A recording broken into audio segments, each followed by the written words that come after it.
ሰላም ውድ የኤርሚ ኢለርኒንግ ቤተሰቦች ዛሬም በሌላ ቪዲዮ ተገናኝተናል። በዚህ ቪዲዮ በ2018 ጥር ለሚሰጠው የኤክስት ኤግዛም በኤርሚ ኢለርኒንግ በኩል ያዘጋጀሁትን የሞዴል ጥያቄዎች አራተኛ ክፍል ነው ይዤላችሁ የመጣሁት ፓርት 4።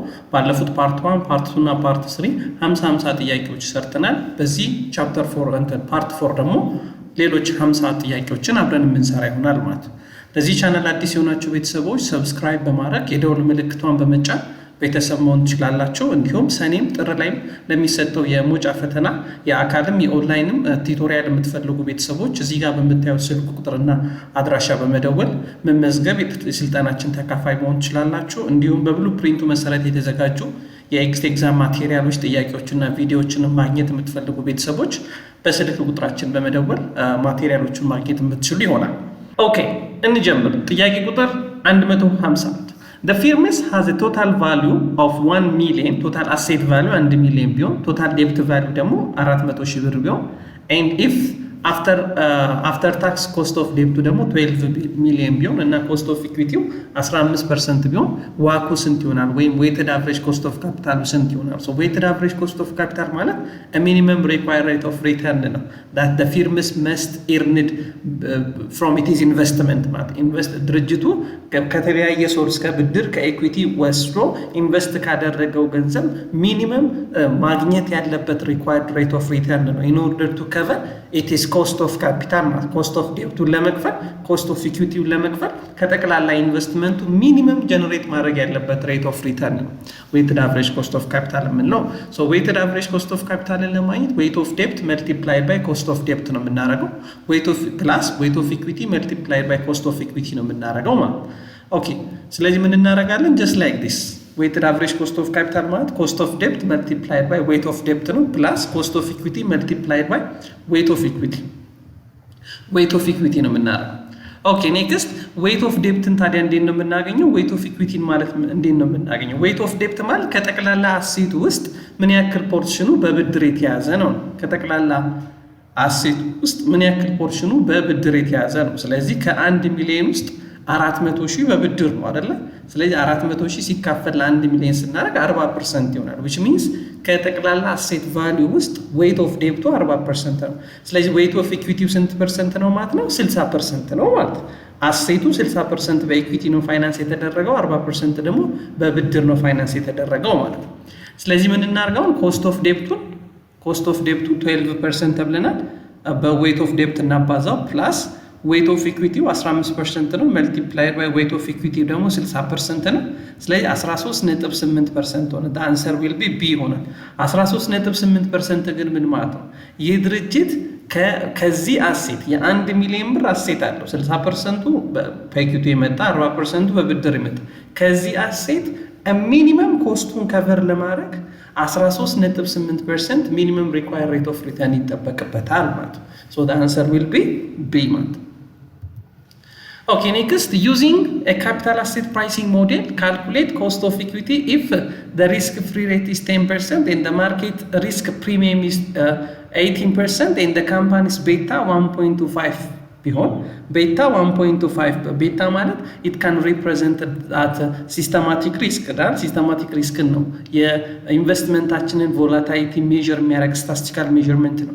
ሶ በካፒታል አሴት ፕራይሲንግ ሞዴል መሰረት ኮስት ኦፍ ኢኩዊቲን ሜዠር አድርጎ ነው። ኮስት ኦፍ ኢኩዊቲ ማለት ከሼር ሆልደሮቻችን ያገኘነውን ገንዘብ እነሱ ዲቪደንድ ከኛ ይፈልጋሉ። ስለዚህ ያንን ዲቪደንድ ከቨር ለማድረግ ምን ያክል ሚኒመም ሪኳየርድ ሬት ኦፍ ሪተርን ምን ማድረግ አለብን ጀነሬት ማድረግ አለብን የሚለውን የሚነግረን ነው። ሶ በካፒታል አሴት ፕራይሲንግ ሞዴል ኮስት ኦፍ ኢኩዊቲ ለመስራት ምንድነው የምናደርገው? ይሄንን ፎርሙላ ነው የምንጠቀመው አይደል? ሪስክ ፍሪ ሬት ፕላስ ቤታ መልቲፕላይድ ባይ ማርኬት ሪስክ ማይነስ ሪስክ ፍሪ ሬት ነው የምናደርገው። ሶ ሪስክ ፍሪ ሬቱ ኦልሬዲ 10% ተሰጥቶናል። ቤታው 1.25 ተሰጥቶናል። ናው ማርኬት ሪስክ ማይነስ ሪስክ ፍሪ ሬት ደግሞ ማለት ኦልሬዲ ሪስክ ፕሪሚየም ማለት ነው። ሪስክ ፍሪ ሬት ማለት ኢንቨስተሮች ከኢንቨስትመንታቸው ምንም ሪስክ ባይወስዱ እንኳን ሚኒመም ሊያገኙ የሚችሉትን ሎ ሬት ኦፍ ሪተርን ነው ሪስክ ፍሪ ሬት የምንለው። ስለዚህ ማርኬት ሬቱ ማይነስ ሪስክ ፍሪ ሬት ምን ይሰጠናል? ሪስክ ፕሪሚየም ይሰጠናል። ስለዚህ እዚህ ጥያቄ ላይ አሁን ኦልሬዲ ምን ተሰጥቶናል? ሪስክ ፕሪሚየም ተሰጥቶናል። ስለዚህ ሪስክ ፕሪሚየሙን እንወስዳለን ማለት ነው። ስለዚህ 10% ፕላስ ቤታ መልቲፕላይድ ባይ 0.18 እናደርግና ስንት ይመጣል? 32.5% ይመጣል። ኮስት ኦፍ ኢኩዊቲው ስንት ነው ማለት ነው? 32.5%, which means ከኮስት ኦፍ ኢኩዊቲ ከሼር ሆልደሮች ያገኘነውን ገንዘብ ኢንቨስት አድርገን ሚኒመም ያ ኢንቨስትመንት 32.5% ሬት ኦፍ ሪተርን ሊኖረው ይገባል in order to cover it is cost of equity ከቨር ለማድረግ ማለት ነው። so the answer will be B ማለት ነው። Okay, next, company X has the following unit cost.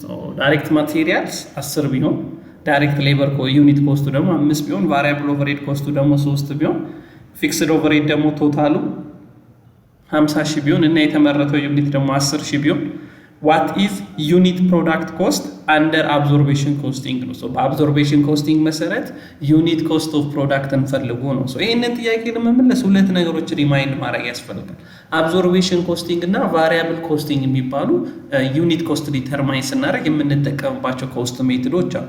በሁለቱ መካከል ያለው ትልቁ ልዩነት ፊክስድ ኦቨርሄድ ኮስትን ትሪት በሚያደርጉበት መንገድ ነው የሚለያዩት በቫሪያብል ኦቨርሄድ እና በአብዞርቤሽን ኮስቲንግ መካከል ነው። አብዞርቤሽን ፊክስድ ኦቨርሄድም ቢሆን ዩኒት ኮስት ውስጥ መግባት አለበት፣ ፕሮዳክት ኮስት ውስጥ መግባት አለበት ነው ፊክስድ ኦቨርሄድ። ቫሪያብል ኦቨርሄድ ደግሞ ኦንሊ ቫሪያብል የሆኑት እነ ዳይሬክት ማቴሪያል እነ ዳይሬክት ሌበር እና እነ ቫሪያብል ኦቨርሄድ ብቻ ናቸው ፕሮዳክት ኮስት ውስጥ መግባት ያለባቸው። እና አብዞርቤሽን ኮስቲንግ ኢትስ ሞር ስታንዳርዳይዝ ለኤክስተርናል ፐርፐዝ የምንጠቀመው ሲሆን ቫሪያብል ደግሞ ለኢንተርናል ለማኔጅመንት ፐርፐዝ የምንጠቀመው ነው።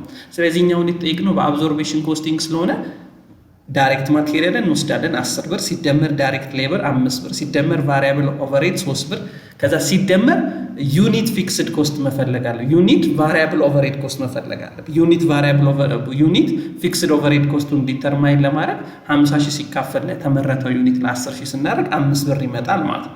ስለዚህ ምን እናደርጋለን? ይሄው 10 ብር ዳይሬክት ማቴሪያል ዳይሬክት ሌበር ቫሪያብል ኦቨርሄድ እና 5 ብር ደግሞ የፊክስድ ኦቨርሄድ ኮስቱ አለች 50,000 ሲካፈል ለ10 አድርገን ነው።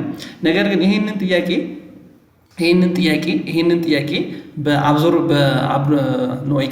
በቫሪያብል ኮስቲንግ ሜትድ ብንጠየቅ ግን 18 ነበር የምንለው። ምክንያቱም ቫሪያብል ኦቨርሄድ ኮስቲንግ ምንን ያካትት? ፊክስድ ኦቨርሄድ ኮስትን ዩኒት ኮስት ውስጥ ወይም ፕሮዳክት ኮስት ውስጥ ስለማያካትት ማለት ነው። so the answer will be B 23 ብር per unit ማለት ነው። Okay, next, a US based company sell goods to UK customers. so አሜሪካ ቤዝድ ያደረገ which means በዶላር የሚንቀሳቀስ ዋና ከረንሲው ፋንክሽናል ከረንሲው ዶላር የሆነ ድርጅት ወደ አውሮፓ ልኮ የ10,000 ብር ዩሮ ተሰብሳቢ ገንዘብ አለው ማለት ነው። so at the time of ልክ እቃው በሚላክበት ወቅት 1 ዩሮ ከ1.2 ዶላር ጋር እኩል ነበረ ማለት ነው። ስለዚህ በዱቤ ሲሸጥ እኔ አካውንት ሪሲቨብል ኤንድ ዴቢት ሴልስ ክሬዲት አረል ማድረገው። ስለዚህ ዩኤስ ካምፓኒ ኤክስፖርተር ነው ማለት ኤክስፖርተር። so when the customers pay ያ የዩኬ ከስተመራችን ከ30 ቀን በኋላ ሲከፍለን ግን 1 ዩሮ ከ1.3 ዶላር ጋር እኩል ሆነ። ስለዚህ አሁን ምን ሆነ ማለት ነው? የፎሬን ከረንሲ ዋጋው አፕሪሺየት ተደርጓል። የፎሬን ከረንሲ ዋጋ አፕሪሺየት የዶላር ዋጋ ከፍ ብሏል። በፊት 1.2 ብር ነበር፣ ከ1.2 ጋር ነበረ 1 ዩሮ ከ1.2 ዶላር ጋር እኩል ነበር። አሁን ግን ከ1.3 ዶላር ጋር እኩል ሆኗል ማለት የፎሬን ከረንሲ ወይም የዩሮ ዋጋ ከፍ ብሏል ማለት። ለኤክስፖርተር ደግሞ የፎሬን ከረንሲ ዋጋ የሚጨምር ከሆነ ጌን ነው ሎስ ነው የምንለው። ኦልዌይስ ለኤክስፖርተር የፎሬን ከረንሲ ዋጋ በሚጨምርበት ሰዓት we can say that gain ነው አይደለ? ምክንያቱም ልክ መጀመሪያ ስንመዘግብ just like this ነው የምንመዘግበው። አካውንት ሪሲቨብል ኤንድ ዴቢት ሴልስን ክሬዲት ነው የምናደርገው በ12,000 ዶላር ማለት። ለምንድን ነው በ12,000 የማደርገው? 10,000 ሲባዛ በ1.10,000 ዩሮ በ1.2 ዶላር ቀይሬው 12,000 ልክ በምንቀበልበት ወቅት ግን 10,000 ዩሮ ነው የምቀበለው።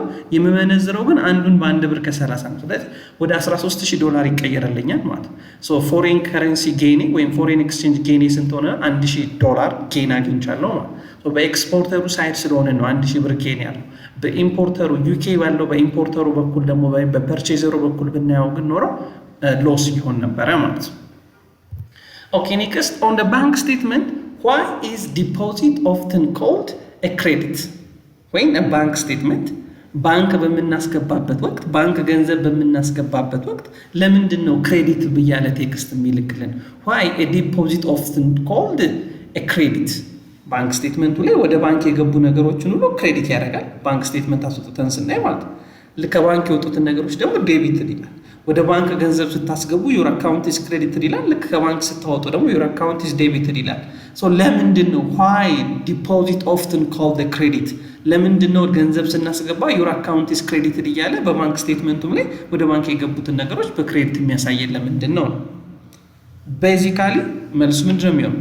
because እኛ ባንክ የምናስቀምጠው ነገር ለባንክ ምንድን ነው? እዳው ነው አይደለ?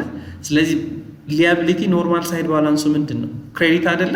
ስለዚህ ሊያቢሊቲ ክሬዲት ነው ኖርማል ሳይድ ባላንስ። ስለዚህ እኛ ባንክ አስቀመጥን ማለት የባንክ ዕዳው እየጨመረ ነው ማለት የባንክ ዕዳው እየጨመረ ነው ማለት ደግሞ ክሬዲት ሳይድ ስለሆነ የሚመዘገበው your account is credited የሚለን because of that reason ነው ማለት። ስለዚህ መልሱ because from the bank perspective your deposits እኛ ባንክ የምናስቀምጠው ገንዘብ it is liable to the bank ለባንኩ liability ስለሆነ ነው your account is credited የሚለው። ልክ ስናወጣ ደግሞ your account is debited ይላል። ምክንያቱም ዕዳችን እየቀነሰ ስለሆነ ማለት ዕዳችን እየቀነሰ።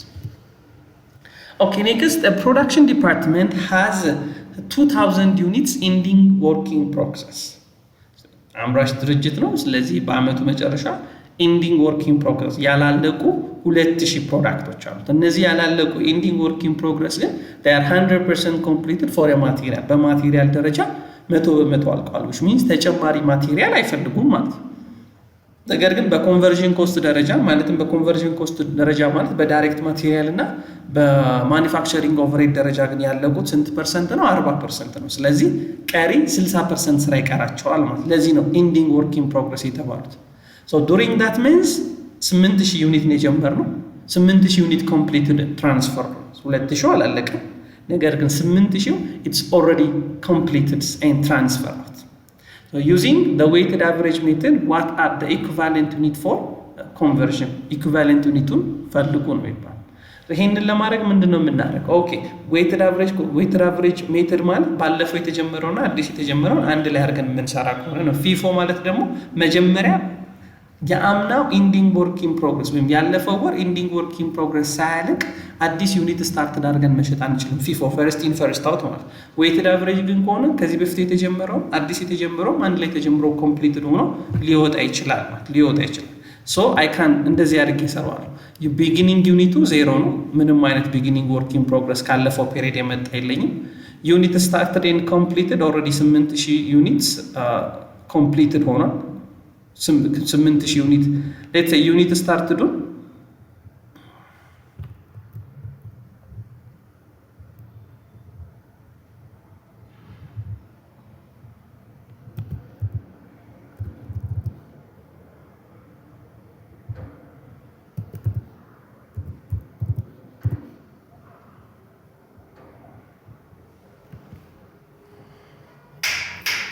ኦኬ ሶ በዚህ መልክ መስራት እችላለሁ ማለት። ለምን ዩኒት ስታርትዱ ለምንድን ነው ቢጊኒንግ ወርክ ኢን ፕሮግረሱን 0 አልኩት። which means ካለፈው ፔሪድ ትራንስፈር ሆኖ ወደዚህኛው ፔሪድ የመጣ ምንም የተሰጠኝ መረጃ ስለሌለ 0 አደረኩት። ዩኒት ስታርትዱን 10000 አልኩት። ለምንድን ነው ዩኒት ስታርትዱን 10000 አልኩት? ሶ ቢጊኒንጉ 0 ከሆነ 2000 ካላለቀ እና 8000ን ጨርሰናል ከተባለ ኦልሬዲ የጀመርነው ዩኒት 10000 ነበረ ማለት። ስለዚህ 10000 ዩኒት ኢትስ ኦልሬዲ ስታርትድ ማለት የተጀመሩ ዩኒቶች።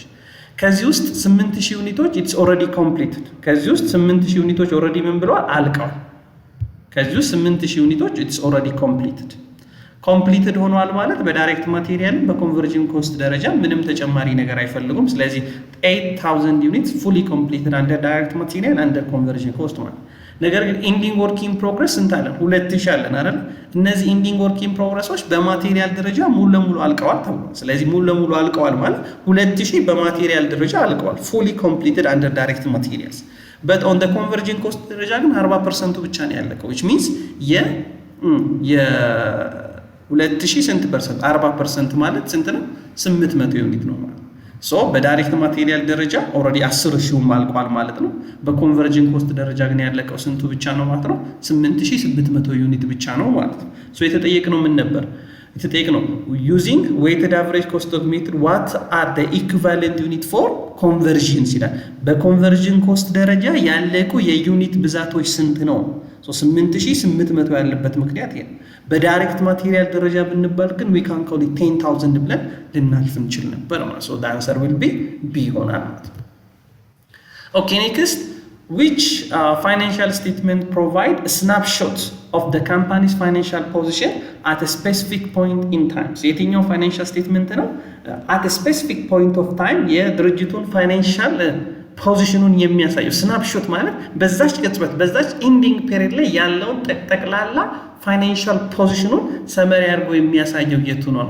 which financial statement is provide a snapshot of the company's financial position at a specific point in time, which is known as ምን እንለው balance sheet አይደል? balance sheet ምክንያቱም at the end of the period financial statement በሚዘጋጅበት ወቅት በዛን ወቅት ያለውን አሴት ያለውን liability ያለውን ኢኩዊቲ የሚያሳየው statement of financial position ወይም balance sheet የምንለው ማለት income statement ምን እንደሚያሳይ the summary that shows incomes and revenue and expense net income or net loss or profit or loss እንደሚያሳይ statement of cash flow ደግሞ the statement that shows cash in and cash out ነው statement of changing owners equity ደግሞ የowners equity balance በምን ያክል ጨመረ በምን ያክል ቀነሰ የሚለው የሚያሳየን statement ነው ማለት okay next a company has sales of 5 million variable cost 2 million fixed operating cost is 2,500,000 what is degree of operating leverage degree of operating leverage measure አድርጎ ነው degree of operating leverage measure አድርጎ ነው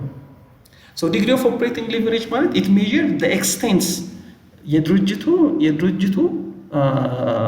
earning per shares ምን ያክል ሴልስ ላይ ሴንሲቲቭ ነው የሚለው ነው የሚነግረን ማለት 1% change in sales EBITን በምን ያክል አፌክት ያደርገዋል የሚለው ነው የሚነግረን degree of operating leverage ማለት so ይሄንን ሜዠር ለማድረግ የምንጠቀመው ፎርሙላ ይሄ ነው sales minus variable cost divided by sales minus variable cost minus fixed cost የምናደርገው so total sales 5 million ነው variable cost 2 million ነው so እንደገና sales minus variable cost minus fixed cost እናደርግ which means 3 million divided by 500,000 ይመጣል ማለት 3 million divided by 500,000 ስንት ይመጣል 6 ይመጣል 6 ማለት በማለት ነው 1% change in sales ሴልሱ በ1% ሲጨምር የድርጅቱ EBIT ወይም earning before interest and tax በ6% ይጨምራል ወይም በ6 እጥፍ ይጨምራል it is very sensitive ነው ማለት high degree of sensitivity is on a firm sales የድርጅቱ incomes በሴልሱ ላይ very sensitive ነው ማለት በጣም large amount of fixed cost መኖሩንም ሜዠር የምናደርግበት ሜዠርመንታችን operating leverage ይባላል አይደል የብድር መጠን እንደሞ ሜዠር የምናደርግበት financial leverage so the answer will be A ይሆናል okay next on January 1 2026 an entity grant 1000 share option to each of its 10 directors the option visit after 3 years the grant date fair value each options is 12 at the end of the first year which means December 31st 2026 the entity is expected that two directors will be leave before the visiting so ይጠይቅነው ምንድነው what is the compensation expense for 2026 ስለዚህ ድርጅቱ አንድ ሼር ኦፕሽኖችን ለ10 ዳይሬክተሮች ቃል ገብቷል ቪዚቲንግ ፔሪዱ ለስንት ዓመት ለ3 ዓመት እንዲያገለግሉ ሰርቪስ ኮንዲሽን ተሰጥቷል so grant ዴቱ ላይ ወይም ስምምነቱ በተፈጸመበት ወቅት ላይ የአንዱ ሼር ዋጋ ስንት ነበር $12 ነበር ስለዚህ በመጀመሪያው ዓመት ምን ያክል ኤክስፔንስ ሪኮግናይዝ ይሆናል በ2026 መጨረሻ how much amount of employment compensation expense ሪከርድ ይሆናል ሌላ የተሰጠን ኢንፎርሜሽን በአመቱ መጨረሻ ከ10 ዳይሬክተሮች ሁለቱ ሰርቪስ ኮንዲሽናቸውን ሳያሟሉ ይለቃሉ የሚል ኤክስፔክቴሽን አለ ማለት so ይሄ ኢኩዊቲ ሴትልመንት ነው ወይስ ካሽ ሴትልመንት ነው ፈርስት that's equity settlement አይደል ምክንያቱም ሼር ኦፕሽን ስለሆነ equity settlement ማለት ሴትልመንቱ ወይም የገባነው ሼር ቤዝ ፔመንት የምንፈጽመው በድርጅቱ የኢኩዊቲ ኢንስትሩመንት ከሆነ በአክሲዮን ኢሹ የምናደርግ ከሆነ ማለት so ይሄንን ለመስራት ምን አደርጋለሁ 1000 ሼሮች ሲባዛ በ8 ዳይሬክተሮች ለምንድነው በ8 ዳይሬክተሮች ማረግ ምክንያቱም 10 ሆነው ቃል የተገባላቸው 10ዎቹ ሆነው ከነዛ ውስጥ ሁለቱ ሰርቪስ ኮንዲሽናቸውን ሳያሟሉ ስለቀሩ በ8 ነው ማባዛው ግራንት ዴት ላይ ያለው ፌር ቫልዩ ስንት ነው 12 ነው 1/3 ማረጋው ለምንድን ነው ምክንያቱም የ3 አመት ቪዚቲንግ ፔሪድ ነው እኔ የተጠየቅኩት የመጀመሪያውን አመት የ2026 ስለሆነ 1/3 ያደርጋሉ ስለዚህ በመጀመሪያው አመት መጨረሻ በ2026 ኤምፕሎይመንት ኮምፐንሴሽን ኤክስፔንስ ወይ ኤምፕሎይመንት ቤኔፊት ኤክስፔንስ ዴቢት በ32000 እና ኢኩዊቲ ኢንስትሩመንቱን ክሬዲት አደርጋለሁ በስንት በ32000 ማለት so the answer will be B ይሆናል ማለት Okay, next, which of the following is the primary objective of public finance? The public finance primary objective ምንድን ነው? So we know that our public finance ምንድነው private finance ምንድነው international finance ምንድነው so public finance and the name indicated public ማለት መንግስት national government ሊሆን ይችላል regional government state or local government ሊሆን ይችላል so the main purpose of public finance is the answer will be ምን ይሆናል ሲያረን maximizing shareholder maximizing social advantage ወይም social welfare ማምጣት ወይም collective wanትን ማዳረስ it deal about the government revenue and expenditure ስለ government revenue እና ስለ government expenditure ነው ዲል የሚያደርገው public finance አራት ዋና ካታጎሪዎች አሉት አይደል public revenue public expenditure public debt እና financial administration ማለት so the main purpose of public finance is in order to maximize social welfare prosperity and አጠቃላይ የህብረተሰብ እድገትና ብልጽግና that ያንን የማምጣት ሂደት okay next which of the following best describing social responsibility of the business so እንደምናውቀው ቢዝነሶች social responsibility ያለባቸው ይባላል so what does mean social responsibility ማለት which of the following best describing social responsibility of the business social responsibility ማለት ምን ማለት social responsibility ስንል ኃላፊነት አለባቸው ወይም social responsibility አለባቸው ስንል we say that the answer will be the obligations of the business to act in way that benefit the society ሶሳይቲውን የሚጠቅም ለሶሳይቲው ጥቅም የሚያመጣ አገልግሎቶችን እቃዎችን ጉድሶችን የማቅረብ ኃላፊነት አለባቸው እርዳታ ላይ መንገድ ላይ ጤና ላይ ሌሎች ትምህርት ላይ ህፃናት ላይ ሴቶች ላይ የመስራት ኃላፊነት አለባቸው so that is known as social responsibility ስንል ለትርፍ የተቋቋሙ ቢሆኑ ነገር ግን ለትርፍ ከማትረፍ ጎን ለጎን ደግሞ ህብረተሰቡን የሚጠቅሙ መንገዶች ሊሆን ይችላሉ ጤና ጣቢያዎች ላይ መስራት ሊሆን ይችላል የተለያዩ የበጎ አድራጎት ስራዎች ላይ መሳተፍ ሊሆን ይችላል የተለያዩ ቦታዎች ላይ ህዝብን በሚጠቅሙ ኢንቨስትመንቶች ላይ የመሳተፍ ኃላፊነት አለባቸው so the answer will be A okay next the expectation theory of the term structure stated that long term interest rate are determined by so interest rate theory ላይ ብዙ አይነት ቲዮሪዎች አሉ አይደል ስለ interest rate theory የሚያወሩ ፊሸሪ ሎ ቲዮሪ አለ pure expectation theory አለ segment theory አለ low level fund theory አለ ብዙ ቲዮሪዎች አሉ how interest rate is determined የሚለው ማለት so pure expectation theory ምንድነው የሚለው ነው pure expectation theory of the term structure stated that long term interest rate are determined by pure expectation theory እና long term ኢንቨስትመንቶችን perfectly substitute ማድረግ እንችላለን በshort term ኢንቨስትመንቶች ምክንያቱም የሎንግ ተርም ኢንቨስትመንቶች አማካኝ የሬት መጠን የኢንቨስትመንት ሬት ሪተርን መጠን የሾርት ተርሞቹ አቨሬጅ ሲሆን ነው ለምሳሌ የ5 አመት ቦንድ የሚሰጠን ወለድና 5 የአንድ አመት ቦንዶች የሚሰጡን የወለድ መጠን የአምስቱን አማካኝ ስንሰራ ነው የአንዱን የ5 አመት ቦንድ አማካኝ ሬት ኦፍ ሪተርን የምናገኘው ስለዚህ ፒውር ኤክስፔክቴሽን ቲዮሪ ሎንግ ተርም ኢንቨስትመንትን በሾርት ተርም ሰብስቲቱት ፐርፌክትሊ ሰብስቲቱት ማድረግ እንችላለን የሚለው ምክንያቱም the long term interest rate are determined by the average of the current and the expected future short term interest rate የሎንግ ተርም ኢንተረስት ሬት ዲተርማይንድ የሚሆነው የሾርት ተርሞቹን አማካኝ በመውሰድ ነው የ5 አመት ቦንድ ሬቱን የሚያገኘው 5 የአንድ አመት ቦንዶች ሬታቸው አማካኝ ቢወሰድ ከ5 አመት ቦንድ ሬት ጋር ተመሳሳይ ይሆናል that's why long term investment it can perfectly substitute with a short term investment ብሎ ዲል የሚያደርገው ቲዮሪ ነው ማለት ነው okay next a construction firm has a 10 million ብር ኮንትራክት የ10 ሚሊዮን ብር ኮንትራክት አለ የሆነ ግድብ ለመስራት ወይም የሆነ ህንጻ ለመስራት የ10 ሚሊዮን ብር ኮንትራክት ተፈራርመው so በመጀመሪያው ዓመት ለዛ ኮንትራክት 3 ሚሊዮን ብር ወጪ አውጥተናል on year 1 they have incurred 3 million ብር in cost and the total estimated cost for the entire project አጠቃላይ ለፕሮጀክቱ ኤስቲሜትድ የተደረገው ወጪ ደግሞ ስንት ነው 3 ሚሊዮን so using a percentage of completion method በpercentage of completion method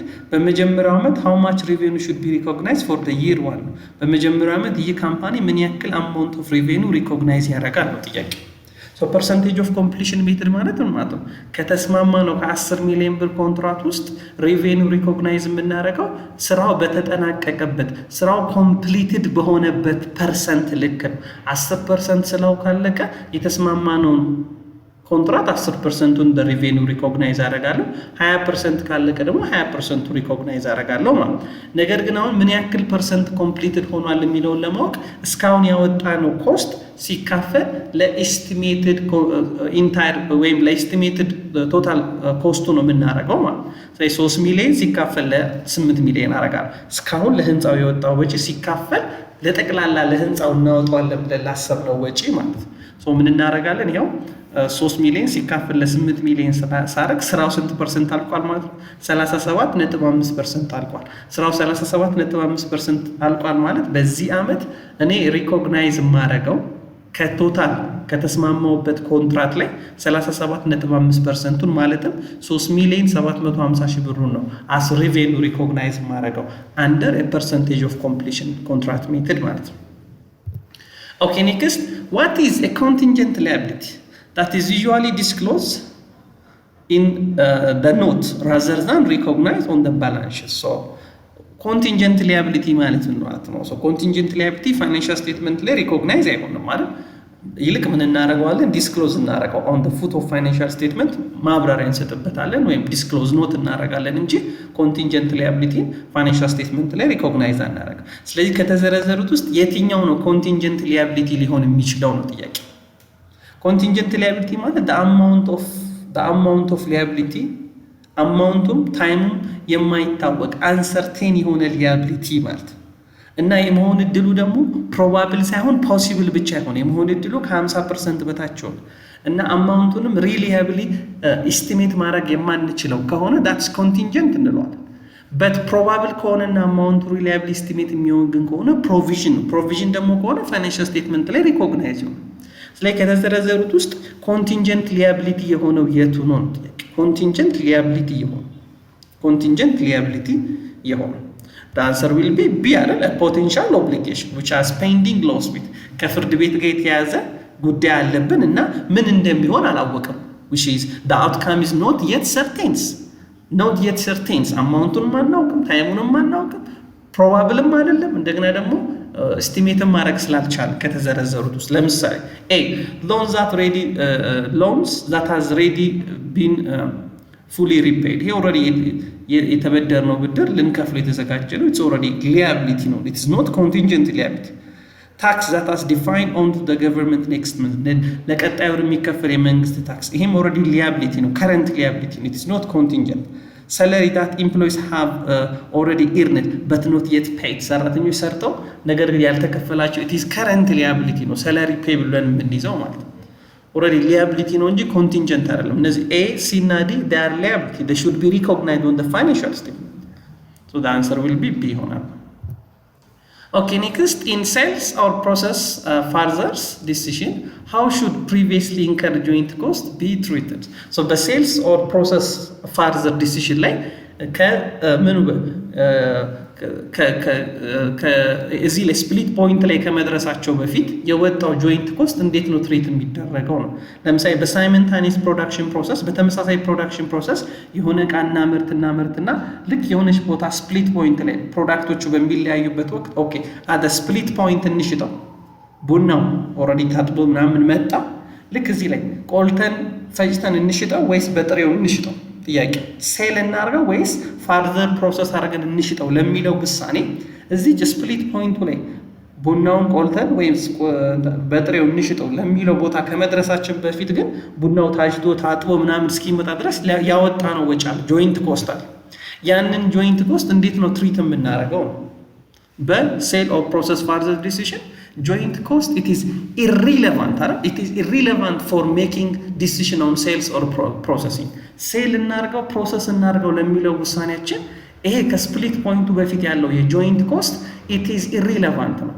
ለምን it does not be changed የፈለግነውን ውሳኔ ብንወስን መቀየር አንችልም ቼንጅ ማድረግ አንችልም ስለዚህ always sale or further processing ላይ ውሳኔ ስንወስን ከስፕሊት ፖይንቱ በኋላ further process ለማድረግ የምናወጣው ወጪ የምንሸጥበትን ዋጋ ነው የምናስበው እንጂ ከሱ በፊት የወጣውን joint cost we can call it ምን ብለን it is a snack cost it is irrelevant to make decision because we cannot make decisions መቀየር መለወጥ ስለማንችል ማለት ነው So the answer will be C.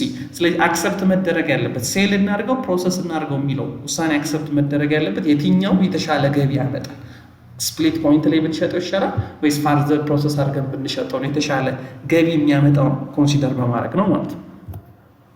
Okay, next, what is the primary characteristics that distinguish a byproduct from joint product? Byproduct ከጆይንት ፕሮዳክት የሚለየው ምንድን ነው? ባይፕሮዳክት ከጆይንት ፕሮዳክት የሚለየው ምንድን ነው? ቅድም እንዳልኳችሁ በሳይመንታኒየስ ፕሮዳክሽን በአንድ ፕሮዳክሽን ፕሮሰስ ውስጥ እንመጣና ዜን ብዙ ፕሮዳክቶች ፕሮዳክት ኤ ፕሮዳክት ቢ ፕሮዳክት ሲ ፕሮዳክት ዲ እያሉ ብዙ ፕሮዳክቶች የሚመረቱና ሃይስት ሴልስ ቫልዩ ካላቸው ሁሉ ዊ ካን ኮል ኢት ጆይንት ፕሮዳክት እንላለን።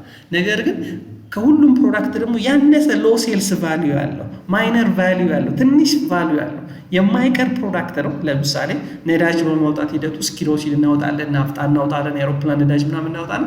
መጨረሻ ብንፈልግም ባንፈልግም ቆሻሻው ተጠራቅሞ ምን የሚባል ፕሮዳክት ይሆናል? ሬንጅ የሚባል ፕሮዳክት ይሆናል። ዳት ኢዝ ኖን አስ ባይ ፕሮዳክት የምንለው ነው።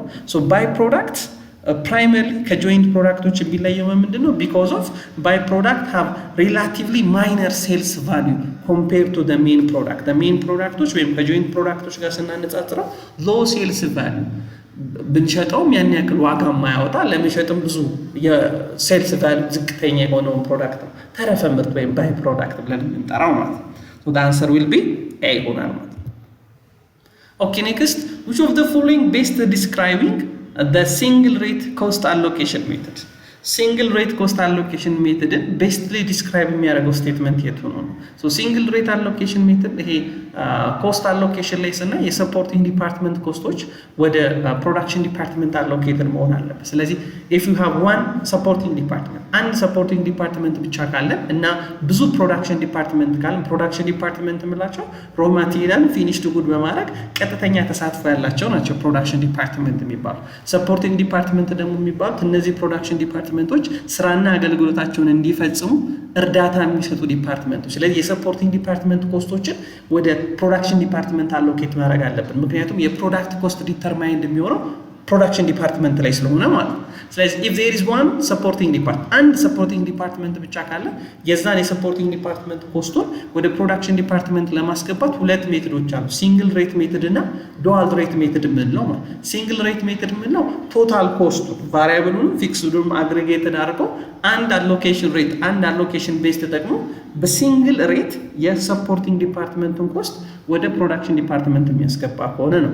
ዱዋል ሬት ሜተድ ደግሞ ምንድነው? ለሰፖርቲንግ ዲፓርትመንት የወጣውን ወጪ ለሁለት ከፍሎ ቫሪያብል እና ፊክስድ ኮስት ብሎ ቫሪያብሉን ለብቻ ፊክስድ ኮስቱን ለብቻ አሎኬት የሚያደርግ ከሆነ we can call it dual rate method እንለዋለን ማለት። ሶ እኛ የተጠየቅነው which of the following best describe single rate cost allocation method? the answer will be D ይሆናል። it make no distinction between ፊክስድ እና ቫሪያብል ብሎ የማይከፍል use one rate per unit of allocation base አንድ ሬት በመጠቀም አሎኬት የሚያደርግ ከሆነ we can call it single rate method እንለዋለን ማለት ነው። ነገር ግን ዱዋል ሬት ሜተድ ብንጠየቅ ግን አንሰር ዊል ቢ ምን ይሆን ነበር? ኤ ሊሆን ይችል ነበር ማለት እና ሲንግል ሬት ሜተድ ኢት ኢዝ ቬሪ ኢዚየስት ነው፣ በጣም ቀላል ሜተድ ነው። ነገር ግን ከአንድ በላይ ሰፖርቲንግ ዲፓርትመንት ደግሞ ካለ ሶስት ሜተዶች ናቸው አይደል ያሉ፣ ስቴፕ ዳውን ሜተድ፣ ዳይሬክት ሜተድ እና ሪሲፕሮካል ሜተድ አሉ። ኮስትን አሎኬት የምናደርግ ሰፖርቲንግ ዲፓርትመንት ኮስቶችን ወደ ፕሮዳክሽን ዲፓርትመንት አሎኬት የምናደርግበት ማለት ነው። Okay, next, if an auditor discover high numbers of deviations during the test of control, how will this most likely affect substantive test of phase? So ኦዲተሩ ቴስት ኦፍ ኮንትሮል በሚያደርግበት ወቅት ወይም የኢንተርናል የድርጅቱን የክሊያንቱን ኢንተርናል ኮንትሮል ኢፌክቲቭነስ ቴስት በሚያደርግበት ወቅት ብዙ ችግር አገኘ። ዲስከቨር ሃይ ነምበርስ ኦፍ ዲቪዬሽንስ የኢንተርናል ኮንትሮል ዊክነስ የኢንተርናል ኮንትሮል ችግር ብዙ የቴስት ኦፍ ኮንትሮል ፕሮብለም እንዳለ ወይም የኢንተርናል ኮንትሮል ኢንኤፊሽንሲ ኢንኤፌክቲቭነስ እንዳለ ማወቅ ችሏል። ይሄ በቀጣይ የሚከወነውን ሰብስታንቲቭ ቴስት የምንለው እያንዳንዱ ኤች ትራንዛክሽን እና እያንዳንዱ ኤች ባላንስ ቴስት የሚደረግበትን የሰብስታንቲቭ ቴስት ፌዝ ላይ ምን አይነት ኢፌክት ያመጣል? how will most likely affect the substantive test? so internal control weak መሆኑ substantive test ትራንዛክሽን ላይ ምን ሊያመጣ ይችላል? obviously internal control weak ነው ማለት ኦዲተሩ የሚወስደው የኦዲት ኤቪደንስ መጠን ሳምፕሉን ይጨምራል፣ የቴስቱን መጠን ያበዛዋል፣ የሰብስታንቲቭ ቴስት ኦፍ መጠኑ ምን እየጨመረው እያበዛው ነው የሚሄደው አይደል? ሶ the answer will be ሲ ይሆናል ማለት ነው። ሪቨርስ ኢዝ ትሩ። በነገራችን ኢንተርናል ኮንትሮል ዊክ ቢሆን ደግሞ ሰብስታንቲቭ ቴስቱን ምን እያደረገ ይመጣል? ቴስቶቹን እየቀነሰ ይመጣል። ሰብስታንቲቭ ቴስት ምናምን የሚባሉት እኮ እነ ኦከራንስ ኮምፕሊትነስ ምናምን የሚባሉት ናቸው። ኦኬ ኔክስት ኢን ኦዲተርስ is performing test where they select a samples of item from a physical inventories in a warehouse and then check to see if those items are included on the inventory list on the inventory ledger, which of the following being tested. So ኦዲተሩ ሄዶ የሆነ ዌርሃውሱን ቼክ እያደረገ የሆነ ኢንቨንተሪ ብድግ አደረገና ኦኬ ይሄ ኢንቨንተሪ ግን ፋይናንሻል ስቴትመንት ላይ ተመዝግቧል ወይስ አልተመዘገበም? if those items are included on the inventory list, ይህ ያገኘነው ኢንቨንተሪ ይህ ቼክ ያደረግነው ኢንቨንተሪ ፋይናንሻል ስቴትመንቱ ላይ ኢንክሉድድ ሆኗል ወይ? ፋይናንሻል ስቴትመንቱ ላይ ኢንቨንተሪ ሴክሽን ላይ ኢንቨንተሪ ሌጀር ላይ አለ ወይስ የለም የሚለው አሰርሽን ቴስቱ ምን ይባላል ነው ጥያቄ። ምን ይባላል? አንሰር ዊል ቢ ምን ይሆናል? ኮምፕሊትነስ ቴስት አይደል? ኮምፕሊትነስ ቴስት ነው የመጣው። ምክንያቱም ኤቭሪ ኢንቨንተሪ ግዢዎች በአግባቡ ተመዝግበዋል ወይ? በአግባቡ ፋይናንሻል ስቴትመንት ላይ ሪከርድ ሆነዋል ወይ? ኮምፕሊት መሆኑን ነው። ዳዝ ሪሊ ዶስ ኢንቨንተሪዎቹ አሉ ወይ ቢሆን ኤግዚስተንስ ቴስት ነው ያለው። በአግባቡ ተመዝግበዋል ወይ ከሆነ ግን ዊ ካን ኮል ኢት ምን ይሆናል? ኮምፕሊትነስ ቴስት ይሆናል ማለት ኮምፕሊትነስ ቴስት ይሆናል። ኦኬ ኔክስት a company hold a debt investment classified as available for sale. At the end of 2026, the fair value of the bond increased by 5,000. How should this increase be reported? So debt investment ማለት የብድር ሰነዶች ላይ ኢንቨስት ስናደርግ ሶ ሁለት አይነት ኢንቨስትመንቶች አሉ ማለት ፋይናንሻል አሴት ላይ ኢንቨስት የምናደርግባቸው ዴፕት ኢንቨስትመንት እና ኢኩዊቲ ኢንቨስትመንት ማለት ነው። ኢኩዊቲ ኢንቨስትመንት ከሆነ ኢንቨስት ያደረግነው ዲቪደንድ ለማግኘት ኦነር ለመሆን ነው ማለት ነው። ዴፕት ኢንቨስትመንት ግን ከሆነ ኢንቨስት ያደረግነው ትሬዠሪ ቢል ቦንድ የገዛ ነው ምን ለማድረግ ነው? ዲቪደንድ ኢንተረስት ለማግኘት ስለዚህ እነዚህ ዴፕት ኢንቨስትመንቶች ደግሞ በሶስት ምድብ ይከፈላሉ። ትሬዲንግ ሴኩሪቲስ፣ ነን ትሬዲንግ ወይም አቬለብል ፎር ሴል ሴኩሪቲስ እና ሂልድ ቱ ማቹሪቲ ይባላል። ትሬዲንግ ሴኩሪቲ የሚባሉት ወዲያው ገዝተን የምንሸጣቸው ገዝተን ለመሸጥ የያዝናቸው ሴኩሪቲዎች ከሆኑ ትሬዲንግ ሴኩሪቲስ ይባላሉ። ኢሚዲየት ፕሮፊት ለማግኘት ማለት ነው። አቬለብል ፎር ሴል ወይም ነን ትሬዲንግ ሴኩሪቲ ደግሞ የሚባሉት ገዝተናቸው እስከ ማቹሪቲ ፔሪድ አንይዛቸው። ለምሳሌ 5 ዓመት ቦንድ ከሆነ የሆነ ያክል ትሬዠሪ ቢል ከሆነ we are not holding until maturities but we hold it before we maturity ምን እናደርገዋለን? በማቹሪቲ በፊት እንሸጠውና ጌን ለማግኘት እንሞክራለን፣ ትርፍ ለማግኘት እንሞክራለን። such kinds of security investment are available for sale ወይም non trading security ይባላል። ስለዚህ የነዚህ የአቬለብል ፎር ሴል ላይ ፌር ቫልዩ ጌን እና ፌር ቫልዩ ሎስ በሚኖርበት ሰዓት የት ነው ሪፖርት የሚሆነው? አዘር ኮምፕሬሄንሲቭ ኢንካም ላይ ነው ሪፖርት የሚሆነው። አዘር ኮምፕሬሄንሲቭ ኢንካም ላይ ነው ሪፖርት የሚሆነው። የትሬዲንግ ሴኩሪቲዎች ከሆነ ግን በፌር ቫልዩ ሜጀር የሚደረጉት ሌሎች የትሬዲንግ ገዝተን ወዲያው ለመሸጥ ኢሚዲየት ፕሮፊት ለማግኘት የያዝናቸው ሴኩሪቲዎች ቢሆኑ ግን የትሬዲንግ ሴኩሪቲስ ፌር ቫልዩ ጌን ኤንድ ሎስ ኢት ሹድ ቢ ሪፖርትድ ኦን ኢንካም ስቴትመንት ላይ ነው ሪፖርት የሚሆኑት። ኢንካም ስቴትመንት ላይ ነው ሪፖርት የሚሆኑት። ሶ the answer will be ሲ ይሆናል ማለት ነው። ሂልድ ቱ ማቹሪቲ ደግሞ ከሆነ አሞርታይዜሽን ቴብሉ መሰራት አለበት ማለት አሞርታይዜሽን ቴብሉ መሰራት አለበት። Okay, next, a company's statistics budget based on 10,000 units show available cost of variable cost is 50,000 and the companies actually produced 12,000 units and incurred 62 units in a variable cost. What is flexible budget variance for a variable cost? ስለዚህ ስታቲክ በጀት ላይ 10,000 ዩኒት አምርተን ለ10,000 ዩኒት የወጣው ቫሪያብል ኮስቱ 50,000 ብር ከሆነ ይወጣል ብለን ያሰብነው ስታቲክ በጀቱ በፕላንድ ሌቭልስ ኦፍ ዩኒት የሚዘጋጀው የማይቀያየረው ስታቲክ በጀት የምንለው ማለት ነው። አክቹዋሊ የተመረተው ዩኒት ደግሞ 12,000 ዩኒት ነው። የወጣው ወጪ ደግሞ ስንት ነው? 62,000 ነው። የተጠየቅነው ግን ምንድነው? ፍሌክሲብል በጀት ቫሪያንስ ፎር ኤ ቫሪያብል ኮስት። በቫሪያብል ኮስት ደረጃ ፍሌክሲብል በጀት ቫሪያንስ እንፈልጉ ነው የተባለው።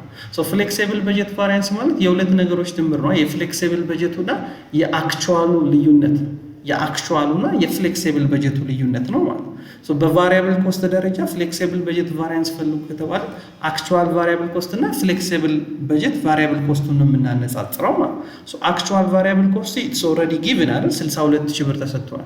ሶ ያልተሰጠን ምንድነው ፍሌክሲብል በጀት ቫሪያንሱ አልተሰጠንም። ስታቲክ በጀት ቫሪያንሱ ተሰጥቶናል። ፍሌክሲብል በጀት ቫሪያንሱ ግን አልተሰጠንም። ሶ ፍሌክሲብል በጀት ቫሪያንሱን ለማግኘት ምን እናደርጋለን? በፍሌክሲብል በጀቱና በስታቲክ በጀቱ መካከል ያለው ቤዚክ ልዩነት ምንድነው ተባብለናል። ስታቲክ በጀት ፕላንድ በሆነው ቀድመን እንሸጣለን ብለን ባሰብነው በ10000 ዩኒት የሚዘጋጅ በጀት ሲሆን ፍሌክሲብል በጀት ግን ከሆነ በአክቹዋል ሌቭልስ ኦፍ ዩኒት የሚዘጋጅ በጀት ነው። በጀቱን ድጋሚ አክቹዋሊ ባመረትነው በሸጠው ዩኒት ነው ደግመን የምናዘጋጀው ማለት። ሶ ፍሌክሲብል በጀት ቫሪያንሱን ለማግኘት ምን እናደርጋለን? ፍሌክሲብል በጀት ቫሪያብል ኮስቱን ለማግኘት ምን እናደርጋለን? 50,000 ሲካፈል ለአክቹዋል ዩኒት አረግና ፍሌክሲብል 50,000 ሲካፈል ለ10,000 ያደርጋለሁ መጀመሪያ ቫሪያብል ኮስት ፐር ዩኒቱን ለማግኘት። ሶ ቫሪያብል ኮስት ፐር ዩኒቱን ካገኘው በኋላ አክቹዋሊ በተመረተው በ12000 አባዛዋለሁ ማለት ነው። ስለዛ ቫሪያብል ኮስት አንደር ፍሌክሲብል በጀት አገኘው ማለት ነው። ስለዚህ ምን አደርጋለሁ? ጀስት ላይክ ዲስ ማለት ነው። ፍሌክሲብል በጀት ማለት ፍሌክሲብል በጀት ቫሪያንስ በምን ደረጃ? በቫሪያብል ኮስት ደረጃ ነው የተጠየቁት። ስለዚህ አክቹዋል ቫሪያብል ኮስት ማይነስ ፍሌክሲብል በጀት ቫሪያብል ኮስት ነው ማለት ነው። አክቹዋል ቫሪያብል ኮስት ኦልሬዲ 62000 ብር ተሰጥቶኛል። ሶ ፍሌክሲብል በጀት ቫሪያብል ኮስት ደግሞ ለማግኘት ቫሪያብል ኮስት ፐር ዩኒቱ ሲባዛ በአክቹዋል ዩኒቱ ነው ማለት ነው። አክቹዋል ዩኒቱ ይሄው 12000 ነው። ኤንድ ቫሪያብል ኮስት ፐር ዩኒቱን እንዴት ነው ያገኙት? 50,000 ሲካፈል ለስንት? ለ10000 ዩኒት ማለት። ምክንያቱም በፍሌክሲብል በጀቱና በስታቲክ በጀቱ መካከል ያለው the only difference በሚጠቀሙት ኳንቲቲ ሌቭል ነው የሚለያዩት። ስታቲኩ ፕላንድን ይጠቀማል፣ ፍሌክሲብሉ ደግሞ አክቹዋሊን ይጠቀማል። ስለዚህ ኤኒቲንግ ሁሉም ተመሳሳይ ነው። ቫሪያብል ኮስት ፐር ዩኒታቸው ተመሳሳይ፣ ሁሉም ነገር ተመሳሳይ ነው። ስለዚህ ምን አደረግኩኝ? 5 ሲባዛ በ12 60,000 ይመጣል። አክቹዋል ኮስቱ ደግሞ 62000 ነው። ስለዚህ ልዩነቱ ስንት ሆነ? 60,000 ነው። 2000 ሆነ። ይሄ 2000 ፋቨረብል ነው አንፋቨረብል ነው የሚለውን ቼክ አድርጉ። ኢዛት አንፋቨረብል ለምንድን ነው አንፋቨረብል? ምክንያቱም አክቹዋል ቫሪያብል ኮስቱ ከፍሌክሲብል በጀት ቫሪያብል ኮስቱ በስንት ስለበለጠ? በ2000 ስለበለጠ ማለት ነው። ኦኬ ኔክስት which statistical measures used to quantify securities statistical ሲስተማቲክ ሪስክ ሪላቲቭሊ ቱ ኦቨርኦል ማርኬት። ቅድም እንደውም ካፒታል አሴት ፕራይሲንግ ሞዴል ነግሬያቸው ነበር። ሲስተማቲክ ሪስክን ሜዥር የምናደርግበት ስታቲስቲካል ሜዥርመንታችን ምን ይባላል? ቤታ ይባላል። ቤታ ማለት ያ ኢንቨስትመንት ያ ሴኩሪቲ ምን ያክል በማርኬቱና በፖለቲካ በተለያዩ በሲስተማቲክ ሪስክ አንኮንትሮለብል በሆኑ ሪስኮች ምን ያክል ቮላታይት ያደርጋል፣ ምን ያክል ይለዋወጣል፣ ምን ያክል ሴንሲቲቭ ነው የሚለውን ሜዥር የምናደርግበት ስታቲስቲካል ሜዥርመንታችን ነው ማለት ነው። ኦኬ ኔክስት CVP analysis rely on several key assumptions. So which of the following is the primary assumptions of CVP analysis? So CVP analysis እንል 5 ዋና አሰፕሽኖች አሉት CVP analysis ላይ። ሶ ብዙ አሰፕሽኖች ላይ ዲፔንድ ያደርጋል፣ ግን 5 ዋና ቤዚክ የሚባሉ አሰፕሽኖች አሉት። ከነዛ ከአምስቱ የCVP አሰፕሽኖች መካከል ኮስት ቮሊዩም ፕሮፊት አናሊሲስ ከመስራታችን በፊት አሲዩም ብለን ከምንነሳቸው ጉዳዮች መካከል አንዱ የትኛው ነው ጥያቄ? which one is correct under about the CVP analysis ነው ጥያቄ። answer will be ምን ይሆናል? B አይደለም። ምክንያቱም the behaviors of revenue and costs are linear through the relevant rate, which means ዩኒቱ በጨመረ ቁጥር ወይም ሬሌቫንት ሬት ወይም ኳንቲቲ በጨመረ ቁጥር ሬቬኑ እና ኮስት ሊኒየር ፋንክሽን አላቸው። እነሱም እየጨመሩ ይሄዳል። there are linear function between the total revenue and the total cost ግራፍ ያለው ማለት። ሌላ አሳሰብሽኑ ምን ነበር? ሴሊንግ ፕራይስ ፐር ዩኒት፣ ቫሪያብል ኮስት ፐር ዩኒት እና ፊክስድ ኮስት ምንድን ናቸው? ኮንስታንት ናቸው። are the levels of quantity or the units the only cost driver ነው ብለናል። ሴልስ ሚክሱ ኮንስታንት ነው። የተለያዩ ፕሮዳክቶች በሚሸጥበት ሰዓት የፕሮዳክቶቹ ሚክስ ኮንስታንት ነው። ቶታል ኮስት it can be separated as variable እና ፊክስድ ኮስት ተብሎ separated ይሆናል የሚሉት ሌሎች የCVP አሰፕሽኖች ናቸው ማለት ነው። the answer will be B ይሆናል ማለት። Okay, next, a company's purchase lands and building for a single lump sum of 500,000. The independent appraisal values at 300,000 for lands and 450,000 for building. what is the amount of capitalized the building account ነው። ሶ በላምፕ ሰም ፐርቼዝ ወይም በአንድ ዋጋ ላምፕ ሰም ፐርቼዝ ማለት በሲንግል ፕራይስ ከአንድ በላይ ፊክስድ አሴቶች ስንገዛ ላምፕ ሰም ፐርቼዝ ወይም ላምፕ ሰም ፐርቼዝ ይባላል። ሶ 500 ሺህ ብር አውጥተን ሁለት የተለያዩ አሴቶች ላይ ገዛ ነው ላንድና ቢልዲንጉ ማለት። ነገር ግን ኢንዲፔንደንት የሆነ አሴት ቫሉዌተሮች ወይም አፕሬዛሎች ወይም ስታቲስቲሻኖች they determine the fair value of land። ላንዱ ለብቻው 300 ሺህ ብር የገበያ ዋጋ ሊኖረው ይችላል። ቢልዲንጉ ለብቻው ደግሞ 450 ሺህ ብር የገበያ ዋጋ ሊኖረው ይችላል። ሶ የተጠየቅነው ምንድነው? ሶ ከ500 ሺህ ብር ውስጥ ታዲያ ለቢልዲንጉ ምን ያክል አሎኬትድ ይሆናል? ከ500 ሺህ ብር ውስጥ ለቢልዲንጉ ምን ያክል አሎኬትድ ይሆናል? ሶ አይ ካን ሪሊ ደን እንደዚህ አይደለም። ሁለቱን እንደምራለን። መጀመሪያ ግምቶቹ አፕሬዛል ፌር ቫልዩ ሜዠርመንቶቹ ማለት 300 ሺህ እና 400 ሺህ ሲደምር 750 ሺህ ይመጣል። ስለዚህ 300 ሺህ ሲካፈል ለ750 ሺህ ሲባዛ በ500 ሺህ ሳረግ 200 ሺህ ይመጣ። which means ከ500 ሺህ ውስጥ ለላንዱ ካፒታላይዝ መሆን ያለበት ለላንዱ ኮስት ተብሎ መመዝገብ ያለበት 200 ሺህ ሲሆን ለቢልዲንጉ ደግሞ ስንት ይሆናል ማለት ነው? 300 ሺህ ይሆናል። ሶ የተጠየቅነው እኛ ምንድነው? 300 ሺህ ነው። ሶ the answer will be D ይሆናል። ኦኬ ይሄኛው ድጋሚ 300 ሺህ ይሆናል እናጥፋው። ሶ the answer will be ዲ ይሆናል ማለት ነው። ዲ ይሆናል። ስንመዘግብ ምን ብለን መዘግባል? ላንዱን ዴቢት በ200 ሺህ ቢልዲንጉን ዴቢት በ300 ሺህ ካሹን ክሬዲት እናደርጋለን በ500 ሺህ ማለት ነው። ኦኬ ኔክስት the initial cost of fixed asset should include all expenditures necessary to acquire the assets and so cost of fixed asset cost of inventory calculate በምናደርግበት ሰዓት always cost of ለምሳሌ cost of PP ወይም cost of fixed asset ከሆነ according to IAS 16 የተገዛበት ኢኒሻል ኮስቱ ፐርቼዚንግ ፕራይሱ ፕላስ እና ሌሎች ወጪዎችን ደምረን ነው አይደል ኮስት ኦፍ ኢኩዊቲ የምንለው ወይም ኮስት ኦፍ ፒፒኢ የምንለው። ስለዚህ ጥያቄው ምንድነው የሚለው the initial cost of fixed asset should include all expenditures necessary to acquire the asset and ሌሎች ወጪዎች ምን ለማድረግ place it to ለአገልግሎት ብቁ እስከሚያደርግ እንደውም ምን ነበር ያለው cost of pp is equal to purchasing price ወይም cost plus other costs or all other expenditure that make ready for ለአገልግሎት ብቁ እስከሚሆን ready for use እስከሚሆን ድረስ ያወጣናቸው ወጪዎች በሙሉ የፊክስድ አሴቱ ወይም የፒፒዩ ኮስት ይሆናሉ ብለን ነበር አይደል? ኢንቨንተሪ ቢሆንስ cost of inventory plus ምን ብለን ነበር? other cost all expenditures that we incur in order to make sales። ኢንቨንተሪ ከሆነ ለሽያጭ ሬዲ እስከሚሆን ድረስ ያወጣነው ወጪ ነው የምንደምር። ቢልዲንግ ወይም ፊክስድ አሴት ግን ከሆነ ወይም ፒፒኢ ከሆነ ግን all costs that we incur purchasing price plus all costs that we incur in order to make that asset ready for use ማለት so the answer will be A ይሆናል ማለት። okay next the ability to pay principle is the most closely associated with which tax systems ከመክፈል አቅም ጋር ability to pay consider ያደረገው የታክሴሽን ሲስተም የቱ ነው? so ብዙ አይነት ታክሴሽን ሲስተሞች አሉ አይደል? ለምሳሌ ሪግሬሲቭ ፕሮፖርሽናል ፕሮግሬሲቭ ዲግሬሲቭ የሚባሉ ሪግሬሲቭ የሚባሉ የታክሴሽን ሲስተሞች አሉ። ሰዎች ከመክፈል አቅማቸው ጋር ቢገናኝ የመክፈል አቅም ያላቸው ብዙ ይክፈሉ፣ መክፈል አቅም የሌላቸው ትንሽ ይክፈሉ። ገቢ ባገኘን ቁጥር ታክሳችን እየጨመረ፣ ገቢ በቀነሰ ቁጥር ገቢ ባገኘን ቁጥር ታክሳችን እየጨመረ፣ ገቢ ባጣን ቁጥር ደግሞ ታክሳችን እየቀነሰ አቢሊቲ ቱ ፔይ ጋር ክሎዝሊ አሶሲኤትድ የሚያደርገው ታክስ ሲስተም የትኛው ነው? ፕሮግሬሲቭ ታክስ ሲስተም ነው። ፕሮግሬሲቭ ፕሮፖርሽናል ወይም ፍላት ታክስ ሬት የምንለው ፊክስድ የሆነ ሬት ለየትኛውም ገቢ ቢኖረን የሆነ ፊክስድ 5% ተቀምጦ 100 ሺህ የሚያገኝ 1 ሺህ የሚያገኝ 5% ይክፈል ከተባለ ፕሮፖርሽናል ወይም ፍላት ታክስ ሬት ይባላል። ሬግሬሲቭ ደግሞ ምንድነው? the reverse ብዙ ገንዘብ እያገኘ ስትሄድ የምትከፍለውን ታክስ ምን እያደረጋ ይመጣ ከሆነ እየቀነሰ ይመጣ ደግሞ ከሆነ ሬግሬሲቭ ታክስ ሲስተም ይባላል ማለት ነው። okay next which of the following generally consider a spontaneous source of funds in additional fund needed formula በአዲሽናል ፈንድ needed ፎርሙላ ላይ spontaneous source of fund የሚባለው የትኛው? በራሱ አዲሽናል ፈንድ needed ማለት ምን ማለት ነው? አዲሽናል ፈንድ needed ማለት ድርጅቱ አሁን ያለውን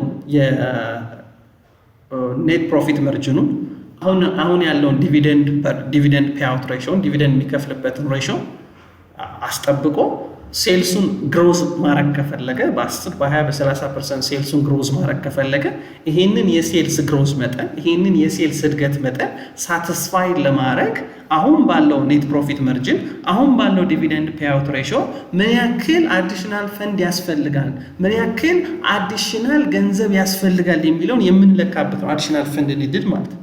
ሶ አዲሽናል ፈንድ ኒድድ ማለት ቼንጅ ኦፍ አሴት ማይነስ ቼንጅ ኦፍ ሊያቢሊቲ ማይነስ ቼንጅ ኦፍ ሪቴይንድ ኢርኒንግ ነው የምናደርገው።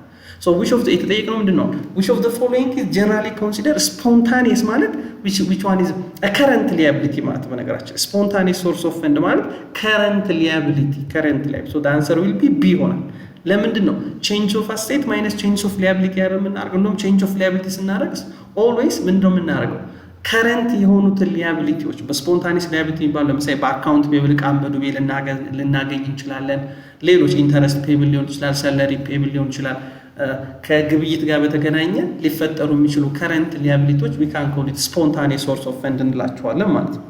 so the answer will be B ይሆናል ማለት ነው።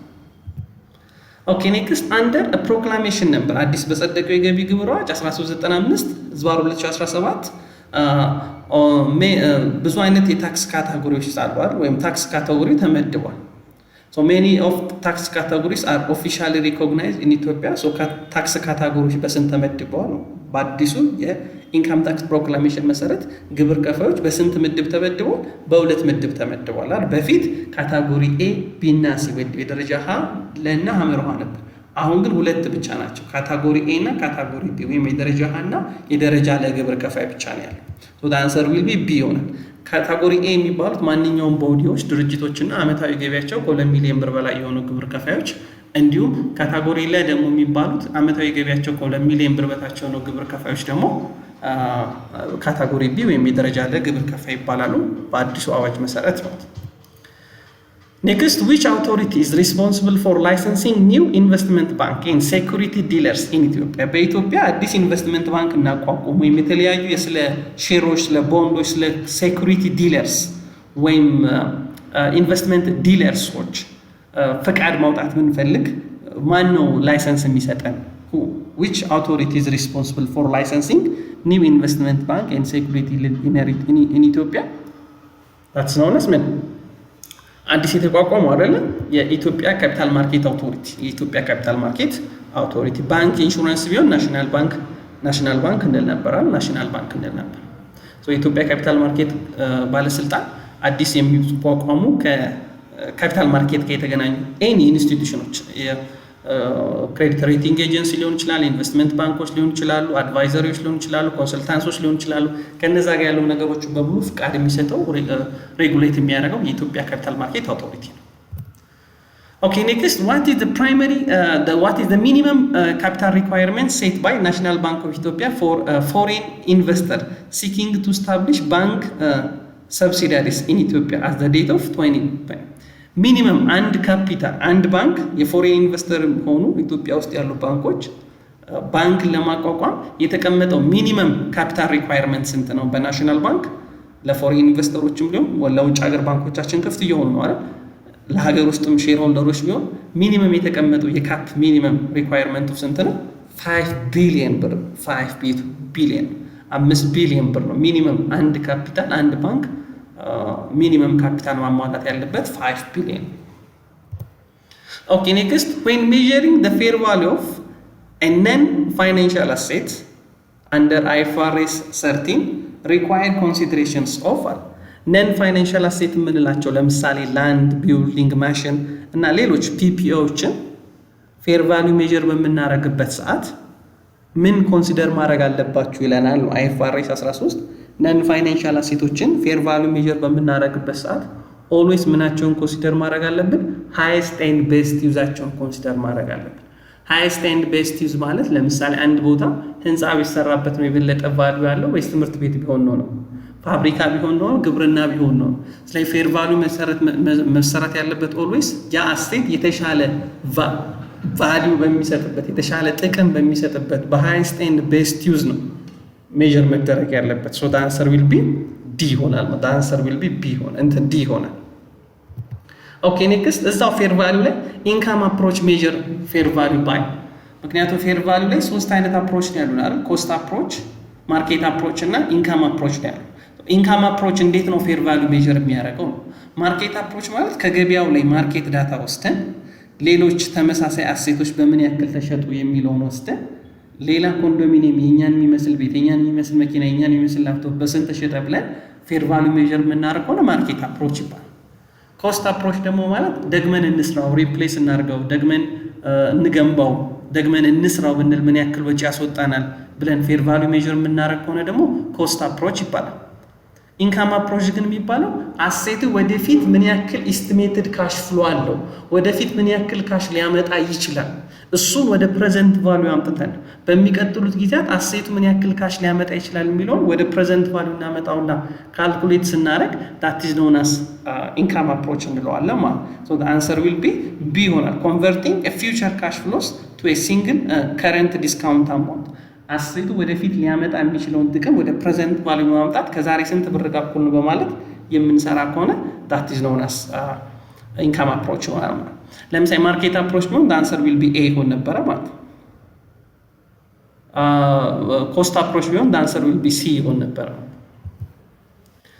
Okay, next, heavy excise tax on products like tobaccos or alcohols are primarily used to achieve which objective? መንግስት እንደነዚህ አይነት አልኮሎች እና ሌሎች ተመሳሳይ ፕሮዳክቶች ላይ ከፍተኛ የሆነ የኤክሳይዝ ታክስ መጠን የሚጥለው ለምንድን ነው? በምን ምክንያት ነው? What is the objectives? The primary used to achieve this objective. Yes, መንግስት obviously ግብር መሰብሰብ ነው ዓላማው። ነገር ግን heavy excise tax on products like tobaccos and alcohols are primarily used to achieve which objective? In order to discouraging consumptions and of demerit goods for public health አይደለ? የህዝብን ጤና ይጎዳሉ ተብሎ የሚታመኑትን እንደነዚህ አይነት ፕሮዳክቶችን ፍላጎታቸውን ለመቀነስ ዋጋቸው ውድ እንዲሆን ዲማንዳቸው እንዲቀንስ ለማስቻል so the answer will be D ማለት። Next, which of the following which statement best describe the primary difference between simple and compound interest? በሲምፕል እና በኮምፓውንድ ኢንተረስት መካከል ያለውን ቤስትሊ ዲስክራይብ የሚያደርገው ስቴትመንት የት ሆኖ ነው? What is the difference between simple and compound interest? So simple interest ነው the interest rate it's always constant for every years and it's only calculated on the principals በየአመቱ የማይለዋወጥ። ኮምፓውንድ ግን ከሆነ ኢንተረስቱ ካልኩሌት ይሆናል በየአመቱ እየጨመረ ነው የሚሄደው ምክንያቱም ፕሪንሲፓል ፕላስ ፕሪቪየስሊ ያልወሰነው ኢንተረስት እየተደመረ የወለድ እየተሰላ ነው የሚሄደው። So the answer will be which statement best describe the primary difference between simple and compound interest? The answer will be D ይሆናል። ምክንያቱም compound interest earned interest both principal and accumulated interest በፕሪንሲፓሉም ላይ ባልወሰድነው በተጠራቀምነው ወለድ ላይ ወለድ እየተሰላ በየአመቱ የምናገኘው ወለድ እየጨመረ የሚሄድ ከሆነ we can call it compound interest ብለን እንጠራዋለን ማለት ነው። Okay, next, the primary objective of IPSAS is to improve the quality of general purpose financial report by public sector entity.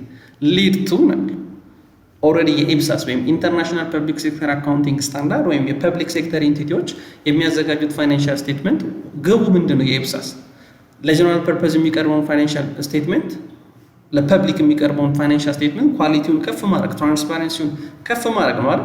ሊድ ቱ ለምሳሌ ኤ የሆነ ሃይ ታክስ ኮሌክሽን ሬት አይሆንም። ቢ better informed assessment of resource allocation and increased transparency and accuracy that's and accountability አይደለ?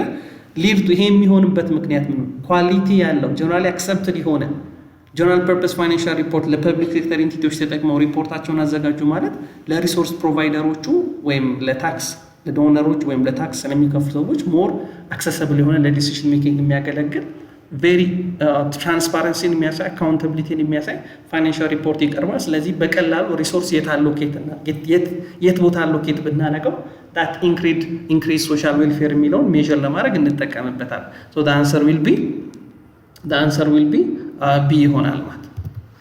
next, in Ethiopia which bodies overseeing the implementations of IPSAS and IFRS? so በኢትዮጵያ የአይኤፍአርኤስ እና የኢፕሳስ ወይም ኢንተርናሽናል ፐብሊክ ሴክተር አካውንቲንግ ስታንዳርድ ኢምፕሊሜንቴሽንን የሚቆጣጠር ነው ገቨርን የሚያደርገው ሬጉሌት የሚያደርገው የአካል ማን ነው? ሬጉሌተሪ ቦዲ ማን ነው?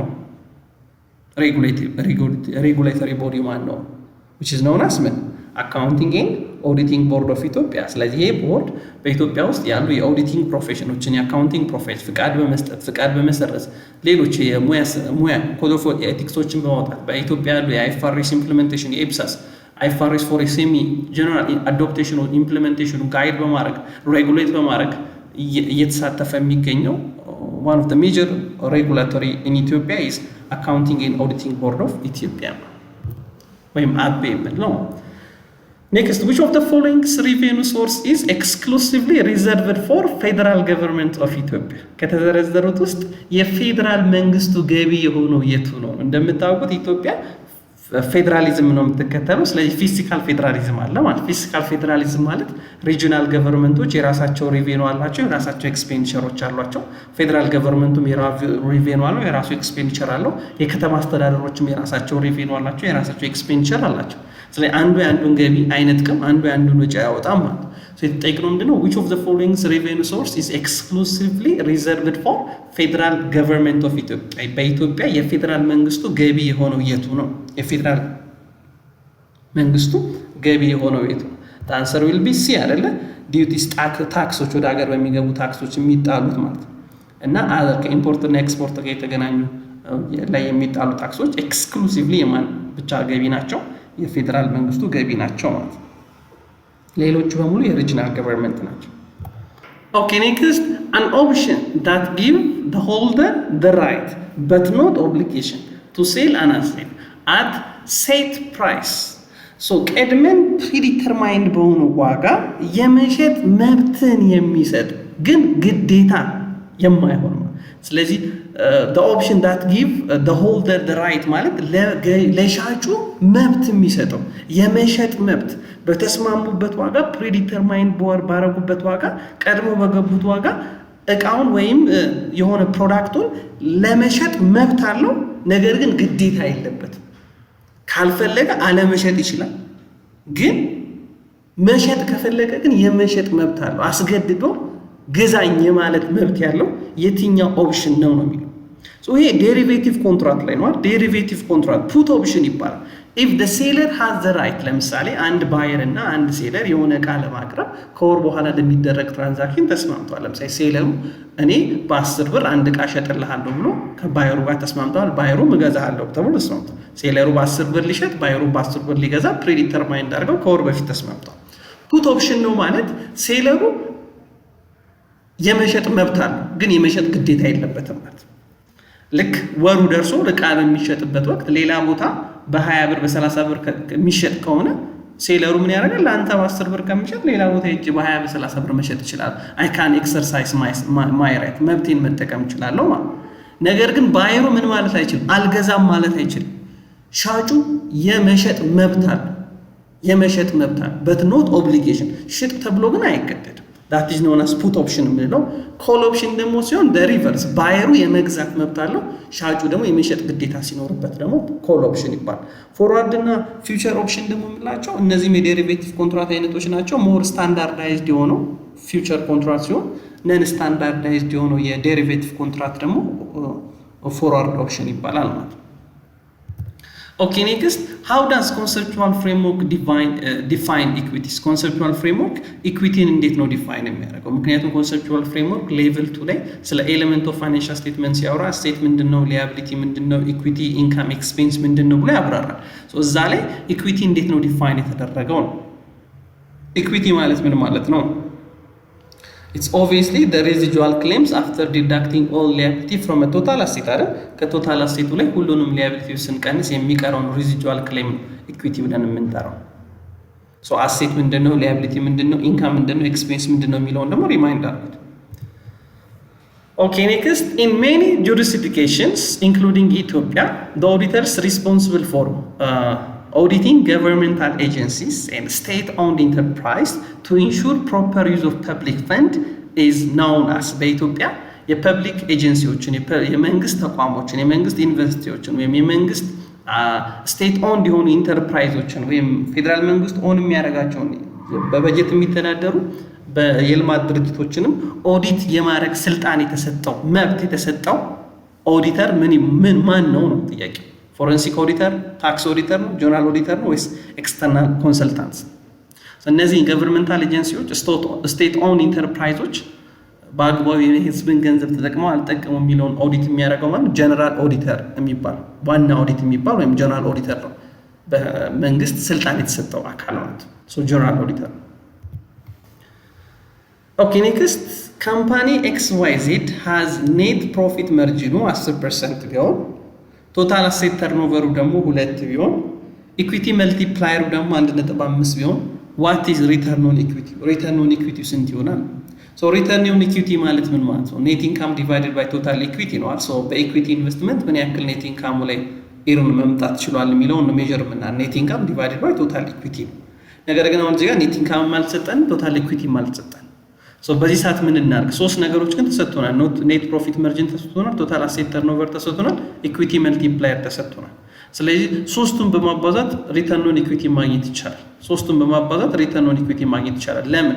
ምክንያቱም ሪተርን ኦን ኢኩዊቲ ማለት ቶታል ኔት ኢንካም ዲቫይድድ ባይ ቶታል ኢኩዊቲ ነው። ኔት ፕሮፊት መርጂን 10% ነው። ኔት ፕሮፊት መርጂን ደግሞ ማለት ኔት ኢንካም ዲቫይድድ ባይ ሴልስ። ኦኬ አሴት ተርኖቨር ደግሞ ማለት ምን ማለት? አሴት ዲቫይድድ ባይ ሴልስ አይደል? አሴት ዲቫይድድ ባይ ሴልስ። ስለዚህ ምን ማድረግ ይቻላል? አንዱን ሴልስ በዚህ ሴልስ ማጥፋት ይችላል። ስለዚህ ምን ቀረ ማለት ኔት ኢንካምስ መልቲፕላይድ ባይ ምን ቀረ? አሴት ቀረ ማለት አሴት ቀረ። ኦኬ ዜን እንደገና መልቲፕላይድ ባይ ኢኩዊቲ መልቲፕላየር ነው። ኢኩዊቲ መልቲፕላየር ደግሞ ማለት አሴት ዲቫይድድ ባይ ኢኩዊቲ ነው። ኢኩዊቲ አሴት ዲቫይድድ ባይ ኢኩዊቲ ነው። ስለዚህ ይሄንን አሴት በዚህ ማጥፋት እችላለሁ ማለት ነው።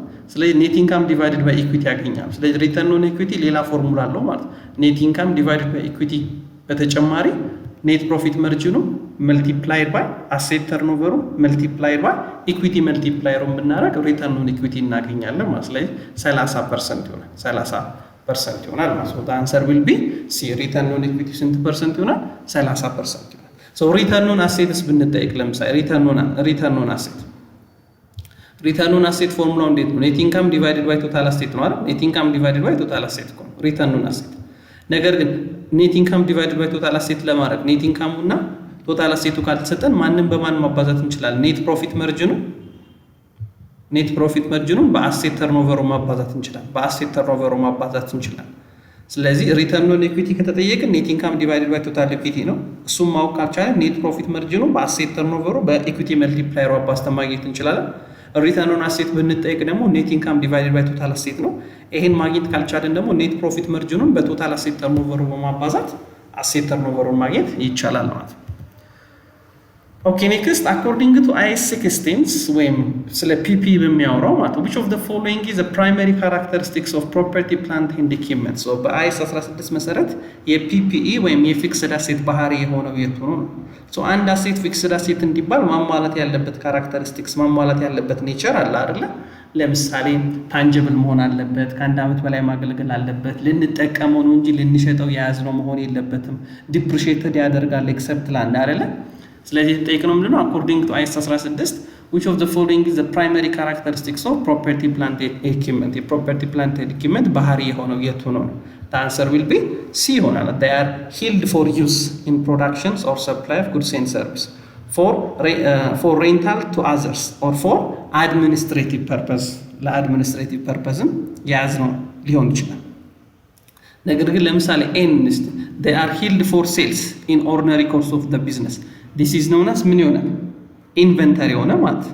ቢስ they are intangible asset which no physical substance.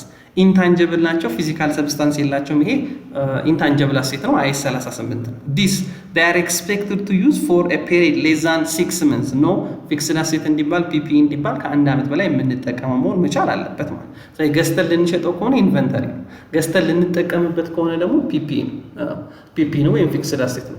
ገዝተን በማከራየትና በካፒታል አፕሪሲዬሽን ጥቅም ለማግኘት ደግሞ ከያዝ ነው that is known as ኢንቨስትመንት ፕሮፐርቲ አይኤስ 16 ይሆናል፣ አይኤስ 40 ይሆናል ማለት።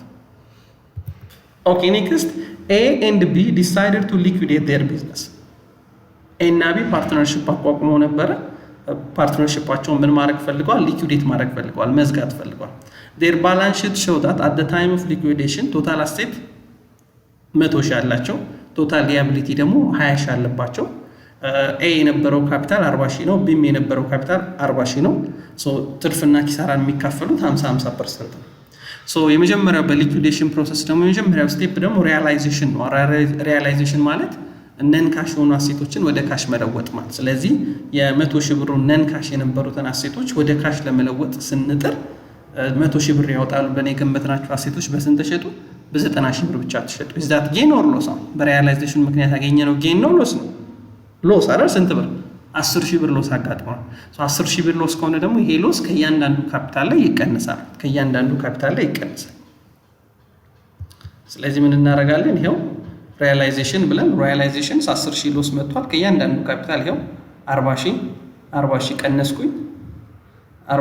ከ40,000 ላይ 5,000 ቀነስኩኝ። ስንት መጣ? 35,000 ካፒታል ኖራቸው ማለት። ስለዚህ አሁን እጄ ላይ ስንት ነው ያለኝ ማለት ነው? እጄ ላይ ስንት ነው ያለኝ? 90,000 ካሽ አለኝ ማለት 90,000 ካሽ። ከዚህ 90,000 ላይ 20,000 ብር ምን እናደርጋለን? 20,000 ብር ምን እናደርጋለን? ዕዳ ይከፈላል። ሊያቢሊቲ ይከፈላል። ከዚህ 90,000 ብር ላይ 20,000 ብር ዕዳ ሲከፈል ስንት ይቀረናል? 70,000 ብር ይቀራል። 70,000 ብር ይቀራል። ይሄንን 70,000 ብር እያንዳንዱ ሼር ሆልደሮች ይካፈሉታል። ስንት ብር ይካፈሉታል? ባላቸው ካፒታል ልክ በ35,000 ይካፈሉታል። እኛ የተጠየቅነው ምን ያክል ቢ ያገኛሉ? 35,000 ብር ያገኛሉ። ኦኬ ኔክስት ኦን ጃንዋሪ 1 2026 the companies issued የ1 ሚሊዮን ብር ቦንድ ኢሹ አድርገዋል። 5 year ቦንድ ነው። ኩፖን ሬቱ ወይም ስቴት ሬቱ 6% ሆኗል። ማርኬት ሬቱ ደግሞ ስንት ፐርሰንት ቢሆን? 8% ቢሆን። ኦልሬዲ ማርኬት ሬቱ ከስቴት ሬቱ ስለበለጠ ቦንዱ በዲስካውንት ነው የተሸጠው። ማለትም የ1 ሚሊዮን ብር ቦንድ ዛሬ በ920,150 ብር ነው የተሸጠው ማለት ነው። ስለዚህ ተጠየቅነው ምንድን ነው? ዩዚንግ ኢፌክቲቭ ኢንተረስት ሜተድ ወይም በአሞርታይዜሽን ቴብል ስሩና የአሞርታይዜሽን ቴብል ስሩና በኢፌክቲቭ ኢንተረስት ሜተድ በመጀመሪያው ዓመት ኢንተረስት ኤክስፔንስ ተብሎ የሚመዘገበው ስንት ነው ነው። በዲስካውንት ስለሆነ ምን እያደረገ ነው ይመጣው? ኦልዌይስ ከ920,000 ምን እያደረገ ይመጣል? ኬሪንግ አማውንቱ እየጨመረ ወደ 1 ሚሊዮን ኬሪንግ አማውንቱ እየጨመረ ይሄዳል አይደለ? አሞርታይዜሽን ቴብል ስሩና በመጀመሪያው ዓመት በመጨረሻ ዲሴምበር 31 2026 ምን ያክል ኢንተረስት ኤክስፔንስ ሪኮግናይዝ እናደርጋለን ነው። the answer will be እንደዚህ አድርገን ነው የምንጽፈው። ይሄው መጀመሪያ ምን አደረግን? ይሄንን ቴብል አስቀምጥን። ኬሪንግ አማውንቱ ስንት ነው? ቦንዱ የተሸጠበት ዋጋ ኦልዌይስ ከሱ እንነሳለን። ይሄው ዜን እቺ ካሽ ፔዷ ኦልዌይስ የምናገኘው ካሽ ፔድ ማለት በአመት አንዴ ነው አኑዋሊ ስለሚል የፕሪንሲፓሉን መልቲፕላይድ ባይ ኩፖን ሬቱ አድርገን ፕሪንሲፓሉ ስንት ነው? 1 ሚሊዮን ነው ሲባዛ ኩፖን ሬቱ 6% ነው በ60,000 መጣ ማለት። ኢፌክቲቭ ኢንተረስት ሬት ደግሞ ማለት ኦልዌይስ እዚህ ጋር ያለው ኢንዲንግ ኬሪንግ አማውንቱ መልቲፕላይድ ባይ ምንድነው የምናደርገው? ማርኬት ሬቱ ነው የምናደርገው። ማርኬት ሬቱ ስንት ነው? 8% ስናባዘው ስንት ይሆናል? 73,612 ይመጣል። 73,612 አሞርታይዜሽን ማለት ደግሞ ማለት በሁለቱ መካከል ያለው ልዩነት ማለት በ60,000 እና በኢፌክቲቭ ኢንተረስት ሬት በካሽ ፔዱ እና በኢፌክቲቭ ኢንተረስት ሬት መካከል ያለው ልዩነት ደግሞ 13,612 ይመጣል። ይሄንን 13,612 ምን ላይ እንደምረዋለን? 920,150 ላይ እንደምረዋለን። 920,150 ላይ ስንደምረው ይሄ ትክክል አይደለም።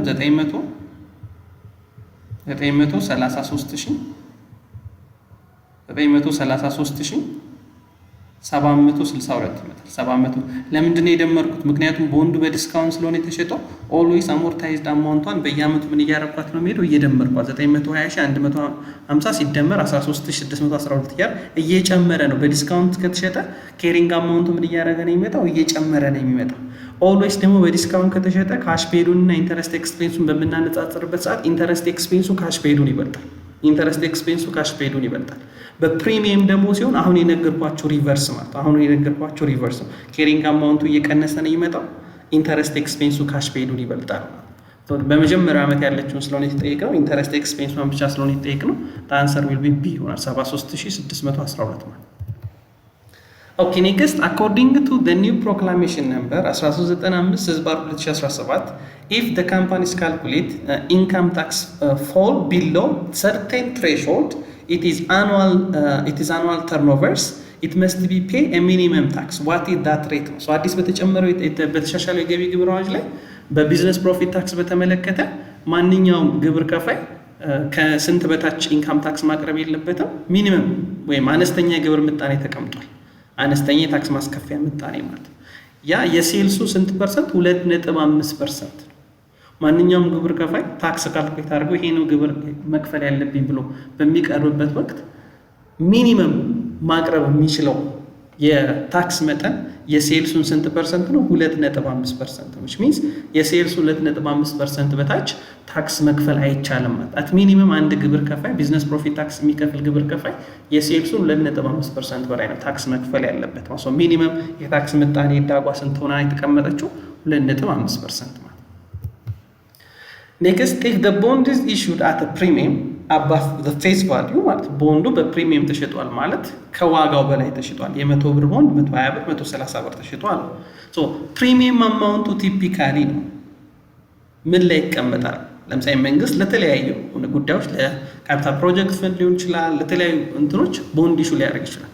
ቦንዱ ሲሸጥ በፕሪሚየም የሚሸጥ ከሆነ ያቺ እላፊ ፕሪሚየሟ የት ትቀመጣለች? አዘር ፋይናንሻል ሶርስ ሆና ዴብት ሰርቪስ ፈንድ ላይ ነው የምትቀመጠው። ምክንያቱም ይሄ ቦንድ ሄዶ ወዳ ይከፈላል አይደል?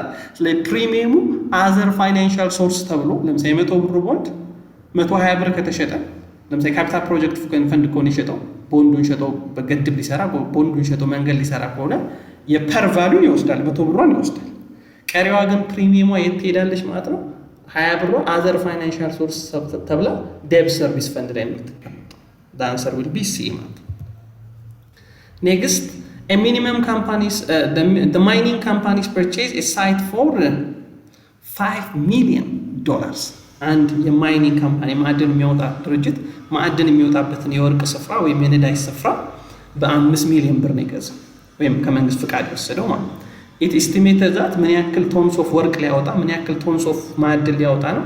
1 ሚሊዮን ቶንስ ኦፍ ወርቅ አወጣለሁ ብሎ ነው ያሰበው። እና ሬዚጁዋል ቫልዩ ደግሞ ስንት ይኖራል ብሏል? ያ መሬቱ ማዕድኑ ከወጣ በኋላ ሊኖረው የሚችለው ሬዚጁዋል ቫልዩ ደግሞ ስንት ነው? 500 ሺህ ነው ተብሏል።